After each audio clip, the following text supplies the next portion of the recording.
Hello guys, I'm Dr. Yogita Menon. From today onwards, I'm connected to the personal tutors. I'll be teaching you social science and civics. So this is a very important subject from class 6 to 10th, 12th, even in 11th and 12th it is said as political science, till 10th it is civics. So children, let's start with the basic concepts of political science. What do you understand by the term civics and what is political science? So here comes the basic things in the subject. See, as you all know, we know about the preamble of the Indian Constitution.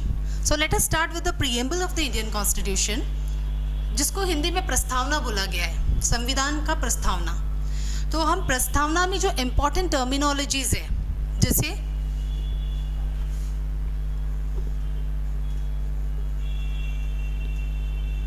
like say this is preamble. Preamble means प्रस्तावना, and here the important terms are socialist, secular, democratic,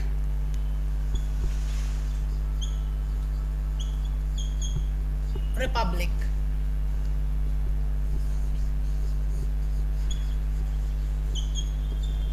Now guys, while in my teaching experience, what I have seen all through the years is that children are very much confused about the terms called socialist, secular, democratic and republic.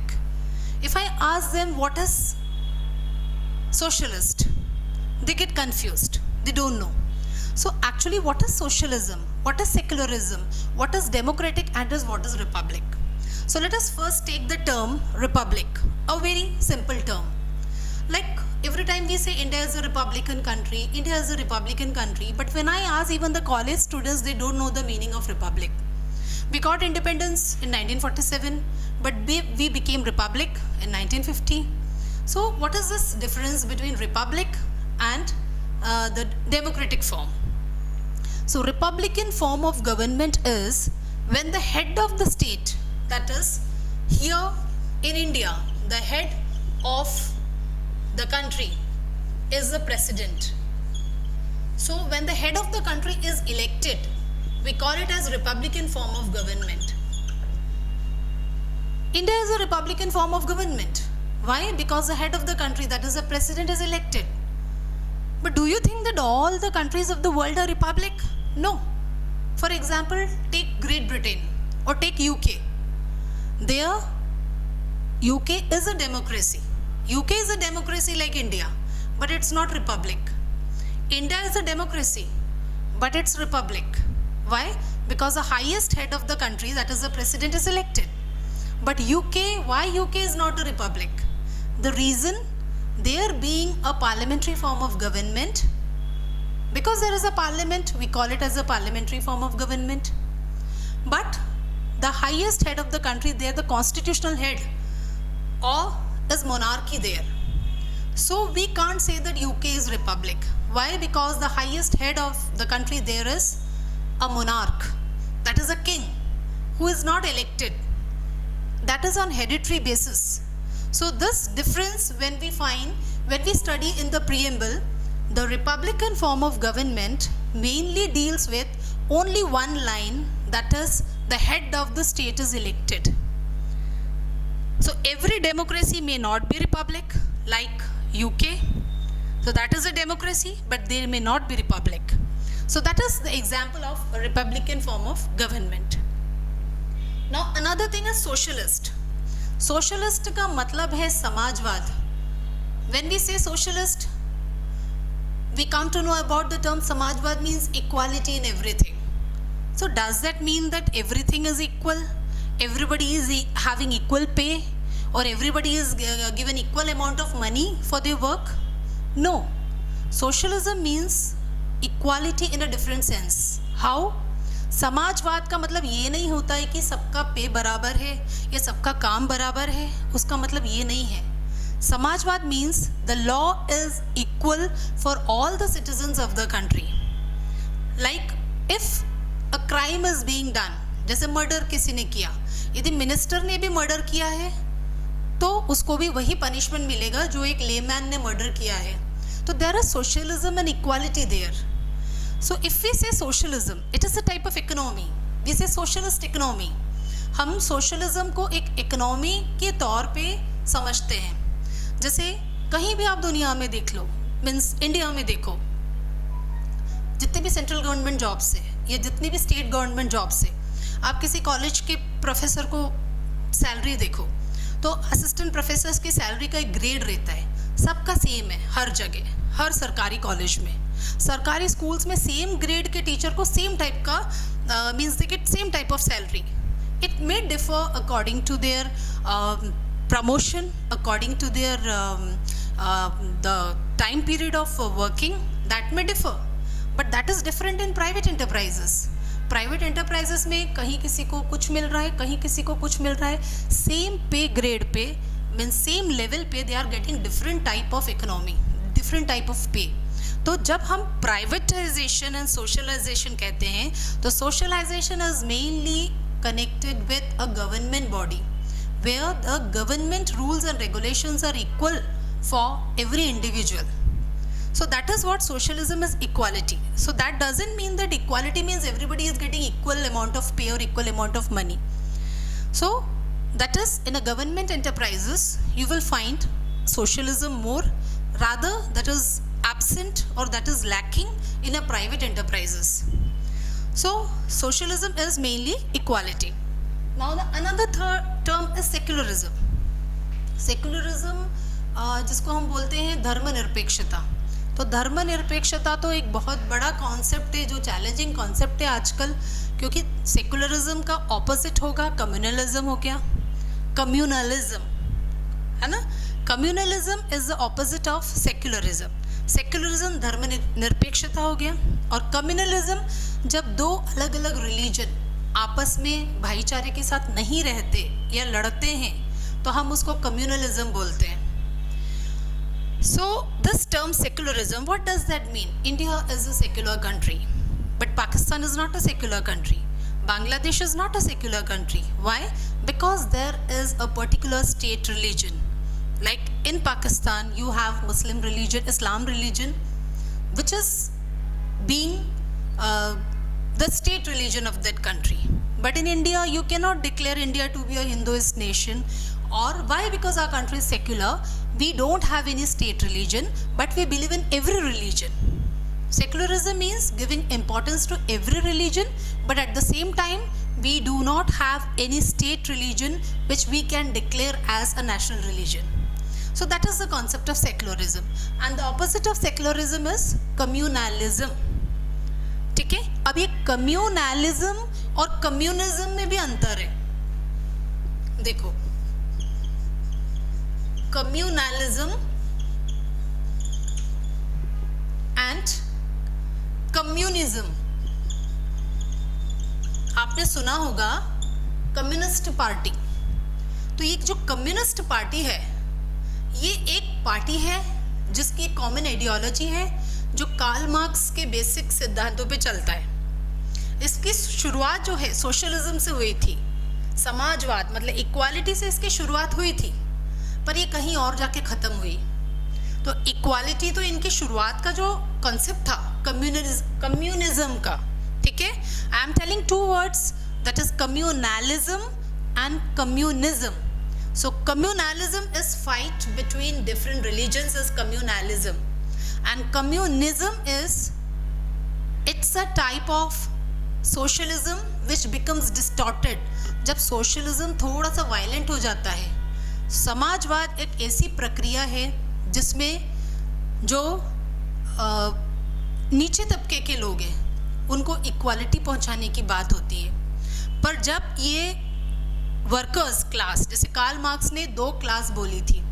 Karl Marx ने industrial revolution में दो class का जिक्र किया था, जिसको उन्होंने proletariat और बुर्जुआ क्लास बोला था. Proletariat, PROLETARAT, this is proletariat and the other is बुर्जुआ class. ठीक है. अब ये बुर्जुआ क्लास क्या है? जो फैक्ट्री ऑनर्स है, जो फैक्ट्री ऑनर्स है या जो कैपिटलिस्ट है, हम इसको कैपिटलिस्ट भी बोल सकते हैं बुर्जुआ क्लास को. सो जो फैक्ट्री ऑनर्स और जो कैपिटलिस्ट है वो बुर्जुआ क्लास है, और प्रोलेटेरिएट्स है लेबर क्लास या वर्किंग क्लास। तो लेबर क्लास को बहुत दबाया जाता था, तभी तो उन्होंने इंडस्ट्रियल रेवोल्यूशन किया था, इंडस्ट्रीज पे काम करना बंद कर दिया था, क्योंकि लेबर क्लास काम नहीं करेगा तो इंडस्ट्रीज नहीं चलेंगी। So that is industrial revolution. Industrial revolution means that was revolution. Industrial revolution means a type of revolution where more and more industries are set up, ठीक है। पर इंडस्ट्रीज में भी इंडस्ट्रियल रेवोल्यूशन हुआ बाय द प्रोलेटेरिएट्स और the working class. पर कहीं कहीं आप देखो, जब इन्होंने इक्वालिटी की बात की या मोर वेजेस की बात की कैपिटलिस्ट से, तो कैपिटलिस्ट ने दिया, पर उसके बाद धीरे धीरे इन्होंने इतना ज़्यादा हक जताना शुरू किया, इन्होंने बनाया 500 रुपये का प्रोडक्ट और मांगा कि हमें 1000 रुपये चाहिए। तो वो जो है वर्कर्स अपना डोमिनेंस दिखा रहे हैं। जैसे आप केरला में देखोगे या वेस्ट बंगाल में देखोगे, कम्युनिस्ट पार्टीज है, या दे mainly favour for the labour class and the labour union. तो यहाँ एक बहुत बड़ी प्रॉब्लम आप देखो कि इंडस्ट्रियली सेटअप नहीं हो पा रही है। उसका रीज़न क्या है? लेबर यूनियन बहुत स्ट्रांग है। अब लेबर यूनियन स्ट्रांग है तो वो एक लेवल पे काम नहीं करता, वो बहुत हाई डिमांड रखता है। आज अब केरला जैसे स्टेट में जाओ तो वहाँ एक मैंशन या एक घर, एक बंगला बनाने में पर डे लेबर चार्जेस 1000 के ऊपर है। तो इसीलिए वहाँ इंडस्ट्री सेटअप ही नहीं हो पा रही है। तो व्हेन द सोशलिज्म, शुरुआत क्या हुआ था कि जो लेबर क्लास है उनको फ़ायदा पहुंचाने की बात से ये शुरू हुआ था, पर धीरे धीरे समाजवाद डिस्टॉर्ट हुआ, मतलब बदल के एक कम्युनिस्ट तरीका ले लिया जिसमें थोड़ा सा रिवोल्यूशन जुड़ा हुआ है, और so that becomes communist ideology where they mainly concern for the labor working class, and this labor working class, when they exceed their potential or their value, they turn into communist. So sometimes it is very bad for the economy. जैसे waste Bengal में और केरला में हुआ है, private setup ही नहीं हो पा रहे हैं। Okay, so this is socialist, what I said, socialist समाजवाद जो एक सबको साथ लेके चलना और equality and equal law for everybody, but when it becomes distorted it becomes communist. Okay, then secular, I dealt right now with secular. Democratic is what? Democracy means rule of the people. Anybody who is 18 years of age can vote for the government.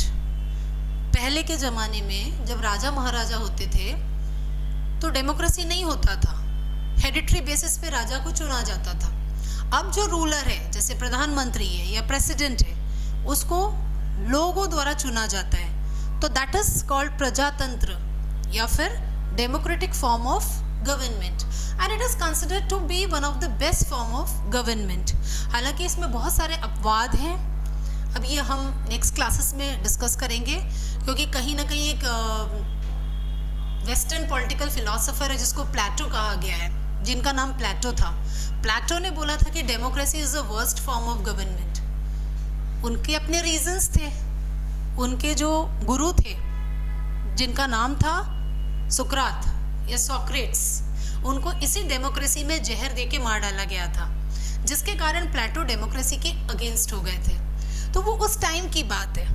पर when we say right now the democratic form of government is the best form of government. Now democracy is when many people elect the ruler, that is democracy.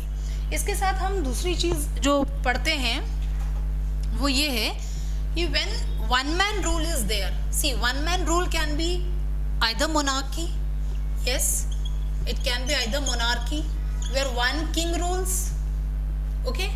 This is a good form of government. Monarchy is usually considered to be a good form of government. But opposite monarchy, there can be dictatorship.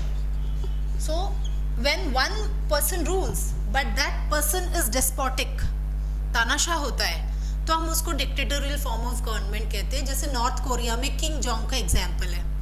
So you see, monarchy is even one person rule, but it is a proper form. It is accepted by the citizens. And the other is dictator. There even one person is ruling, but it is not accepted by the common people. They have to obey him at any cost. Now the next form of government is where a few people rule. जैसे social science subject में आपको कई बार एक word आता है aristocracy. या aristocratic form of government, तो बच्चे कंफ्यूज हो जाते हैं, ये एरिस्टोक्रेटिक फॉर्म ऑफ गवर्नमेंट क्या है, ये ओलिगार्की क्या होता है, ओलिगार्कियल फॉर्म ऑफ गवर्नमेंट क्या होता है. तो aristocracy is where a few group of people rule. जैसे फ्रांस में भी था एरिस्टोक्रेसी, फिर उसके बाद फ्रेंच रिवॉल्यूशन हुआ, जब कुछ लोग मिलके कोई राज्य चलाते हैं and they are from elite class. वो एक एलीट क्लास या नोबिलिटी क्लास के होते हैं, या राजा के, means from the princely family.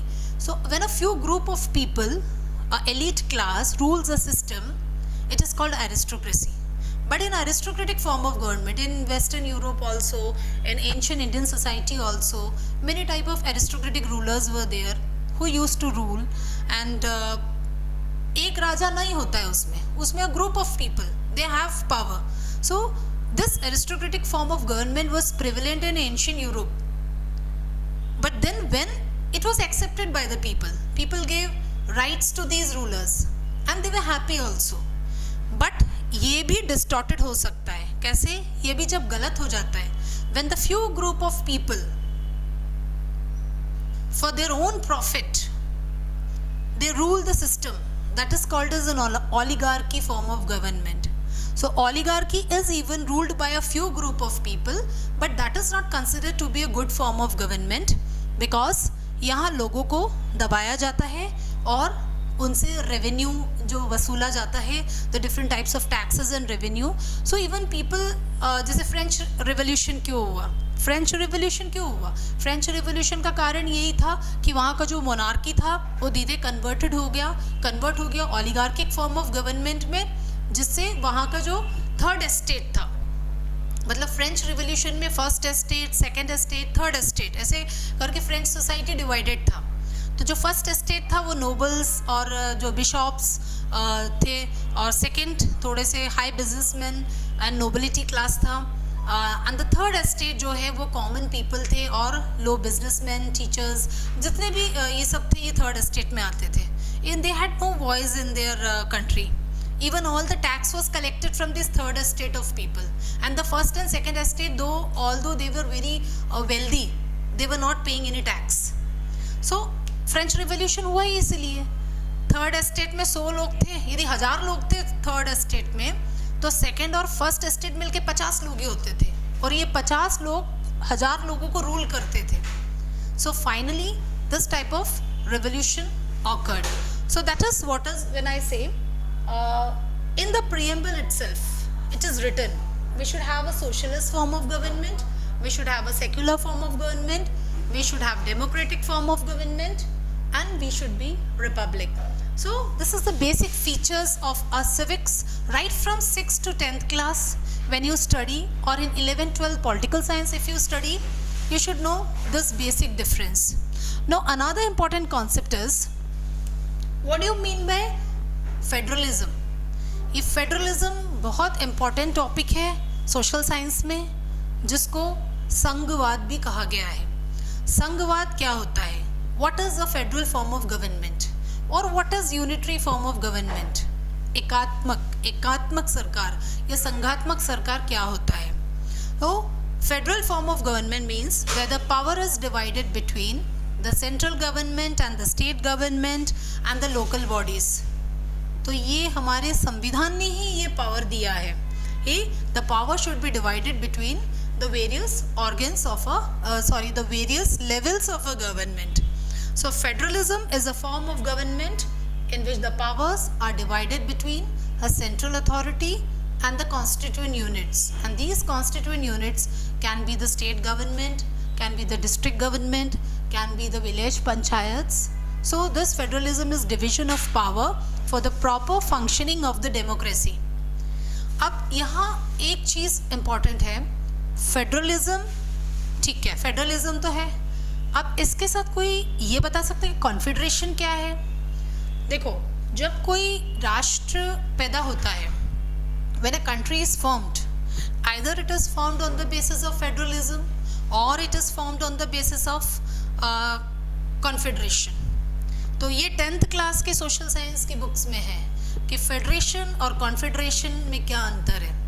Like federation, for example India, आप देखो इंडिया है, या फिर कनाडा है, ये कंट्रीज़ में फेडरेशन है. तो फेडरेशन इज़ एक्चुअली जैसे अमेरिका है,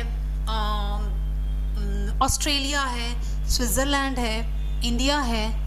तो इन सब कंट्रीज़ में coming together federation and independent states come together to form a larger unit. जैसे आप USSR यदि आपने सुना होगा, union of Soviet socialist Republic, और इंडिया, इन दोनों में क्या अंतर था? आज तक इंडिया टूटा क्यों नहीं है? महाराष्ट्र ने ये क्यों नहीं बोला कि चलो हमें अलग होना है भारत से?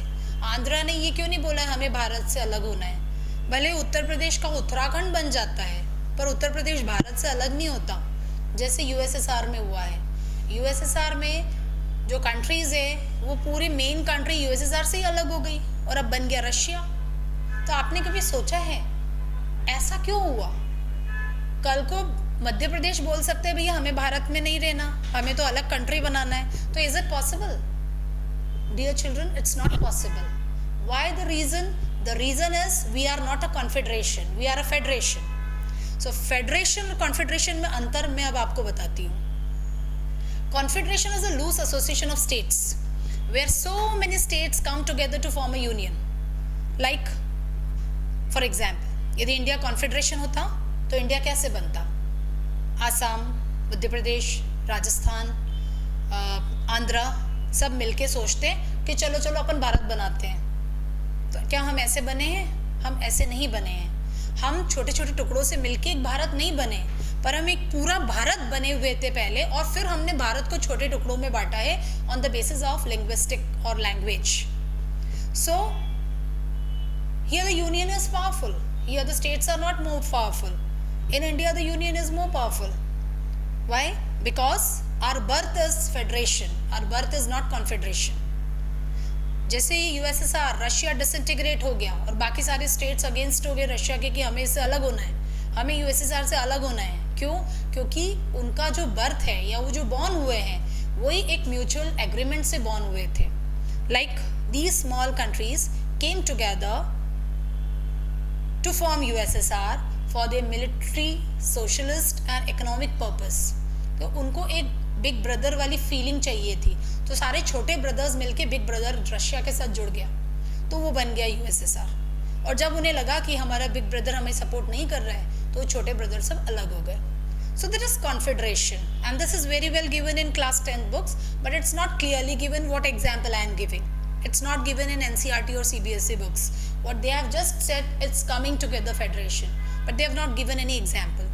So this is better for your understanding that what is confederation. Take the example of USSR, और जैसे अब अमेरिका लोगे तो अमेरिका में भी states have co-equal powers like the center. जितना पावर सेंटर के पास है उतना ही पावर स्टेट के पास है. अमेरिका में स्टेट्स का अपना अलग एक संविधान है, कॉन्स्टिट्यूशन है, सिटीजनशिप है, तो वो एक तरह का कॉन्फेडरेशन है. But India is not a confederation. We are the citizen of one country that is called India. We don't have the citizenship of Madhya Pradesh और राजस्थान और Chhattisgarh. We just have one citizenship, that is the citizenship of India. Okay, so ये जो federation वाला concept है, ये act of 1919 जो मॉन्टेक Chelmsford reforms था, उस टाइम पे ये डायरकी वाला जो सिस्टम है, two types of power giving to two different things, one revenue power and the other is ruling power. तो कहीं ना कहीं हमने वो कॉन्सेप्ट वहाँ से एक्ट ऑफ 1919 से लिया है, एक फेडरलिज्म का concept. So federalism in India, so article 1 of the Indian constitution states that India, that is Bharat, shall be a union of states. So we are a union of states. The word federation is not mentioned anywhere in the constitution. संविधान में कहीं भी federation लिखा हुआ नहीं है, but elements of federalism were introduced into modern India by the government of India act of 1919 with separated powers between centre and the provincial legislatures. So this is even now this is over regarding federalism. I think you have understood what the basic theme of federalism and confederalism is. One is holding together federation, that is and confederation is coming together federation, where small states come together to form a big union. Okay, so confederation is a loose association of states and federation like India is a strong association of states where we have a strong union. Now at the same time जैसे हमने federation divide किया, federation में क्या divide किया, centre, state या district level या village level पे जो डिफरेंट लेवल्स पे for the working out of the proper administrative process we have divided the federal system. अब इसमें हमने 3 लिस्ट भी है जिसको यूनियन लिस्ट, स्टेट लिस्ट और कॉन्करेंट लिस्ट बोला गया है. अब जो यूनियन लिस्ट है तो सेंट्रल गवर्नमेंट के पास ही हक है कि वो यूनियन लिस्ट के ऊपर यूनियन सब्जेक्ट्स जैसे रेलवेज है या फॉरेन पॉलिसी है या फॉरेन अफेयर्स है या डिफेंस है, ये किसी स्टेट को नहीं दिया जा सकता, वो सेंट्रल गवर्नमेंट अपने पास रखता है. क्यों? क्योंकि that is a very important part which is necessary for the country. So union list is 100 ऐसे सब्जेक्ट्स है जिसका रेवेन्यू पूरा यूनियन या सेंट्रल गवर्नमेंट के पास जाता है. तो इसका रेवेन्यू स्टेट गवर्नमेंट यूज़ नहीं करता है. इसके जो भी अमाउंट है, टैक्स जो भी कलेक्ट होता है, आज रेलवेज के पास जितना भी बजटिंग होता है वो सेंट्रल गवर्नमेंट के पास जाता है. एयरलाइंस है, तो ऐसे 100 सब्जेक्ट्स है जिसको सेंट्रल गवर्नमेंट ने अपने अंदर रख रखा है और स्टेट गवर्नमेंट इसमें हस्तक्षेप नहीं कर सकता. तो हम इन सब्जेक्ट्स को यूनियन लिस्ट बोलते हैं. वहीं स्टेट लिस्ट होता है. स्टेट लिस्ट के पास भी काफ़ी सारे सब्जेक्ट्स हैं जिसको लाइक 54 सब्जेक्ट्स, 59 सब्जेक्ट्स है स्टेट लिस्ट के पास. तो स्टेट लिस्ट के अंदर जो भी सब्जेक्ट्स हैं वो उसका पूरा स्टेट ही रेवेन्यू कलेक्ट करता है. ठीक है, जैसे like subjects of state and local importance जैसे पुलिस है, ट्रेड है, कॉमर्स है, एग्रीकल्चर है, इरिगेशन है. So the state alone can make laws relating to the subjects mentioned in the list. So this is the subjects in the state list where the revenue is collected by the state government. Okay? Then other than this there is concurrent list. अब concurrent list क्या होता है? Subjects of common interest to both states. जैसे आपने education देखा है तो आपने देखा होगा कि CBSE का syllabus भी है और MP बोर्ड भी है. तो ये कॉन्करेंट लिस्ट मतलब इसको दोनों ही सेंटर और स्टेट दोनों ही हस्तक्षेप कर सकते हैं इसमें. अब ये डिसाइड करना है कि कॉन्करेंट लिस्ट जो भी लिस्ट दिया है जैसे एजुकेशन है, फॉरेस्ट है, ट्रेड यूनियंस है, मैरिज है, एडॉप्शन, सक्सेशन, तो ये सारे कॉन्करेंट लिस्ट में दे रखा है कि यदि मीन्स इसका कुछ पावर स्टेट के पास है ना, दोनों ही इसमें हस्तक्षेप कर सकते हैं. जैसे मैंने अपने एजुकेशन बोला तो सेंट्रल बोर्ड आज हमारे मध्य प्रदेश में CBSE स्कूल्स भी है और आज मध्य प्रदेश में MP बोर्ड के स्कूल्स भी है. ऐसा कोई वो थोड़ी है कि only the state government CBSE schools can only run. No. So because education is in a concurrent list the state government can also make laws for that. So that is other than this there is residuary list. Residuary list means anything out of the purview of the above mentioned. जो state के कई बार ऐसे होते हैं कुछ subjects छूट जाते हैं जो थोड़ा सा कंफ्यूजन वाला एरिया रहता है, is taken in residuary list. तो कई बार कई चीज़ों पे the governments can make laws, can not make laws, ये छूट जाता है. तो that all come under residuary list. So this is the basic concept of federalism. जब फेडरलिज्म पढ़ा जाता है तो हम फेडरलिज्म में एक तो फेडरलिज्म होता क्या है, division of power between centre, state and local bodies, that is federalism. और इसमें 3 लिस्ट होता है, ये पढ़ना पड़ता है, यूनियन लिस्ट, स्टेट लिस्ट और कॉन्करेंट लिस्ट. और दूसरा what is the difference between federation and confederation as I have told you. Okay, now so children we have gone through socialist, secular, democratic, republic, and I hope that you all have got what is this. Now another thing what I want to explain, the basic things is what is bicameral system. Bicamera means camera में क्या, 2 आँखें. Bi means 2. Okay, unicameral means 1. So bicameral is what, where the parliament, our parliament is bicameral, like there are 2 houses in the parliament. वैसे आप state में देखो, आज parliament है तो पार्लियामेंट में लोकसभा, राज्यसभा है, 2 हाउस है हमारे पार्लियामेंट में. So that is called bicameral legislature. So in India we have bicameral legislature. कई कंट्रीज ऐसे हैं जहाँ यूनिकैमरलिज्म होता है, वहाँ 2 हाउसेस नहीं होते हैं, they have only 1 house. Okay, so that is unicameral legislature. Bicameralism like in the state also. आज कोई भी स्टेट है तो वहाँ विधानसभा और विधान परिषद भी हो सकता है, ज़रूरी नहीं है विधान परिषद होना. Only 7 states are having this Vidhan Parishad. सो जिसको हम लोकसभा राज्यसभा सेंटर में है और विधानसभा and Vidhan Parishad, that is state legislative assembly and state legislative council. But every state is having a state legislative assembly जिसको हम विधानसभा बोलते हैं, और यहाँ जो मेंबर्स बैठते हैं उनको हम बोलते हैं member of legislative assemblies. And those who sit in the parliament we call them member of parliament या सांसद, क्योंकि वो मेंबर ऑफ पार्लियामेंट है. ओके, so our parliament comprises of Lok Sabha, Rajya Sabha and the President. So children, I hope you must have got the basic concepts of the subject civics, and this is helpful for the children from 6th to 10th level and even those who are pursuing 11th, 12th political science. So I hope you have enjoyed the class. In the next class we will come up with more topics. Thank you so much.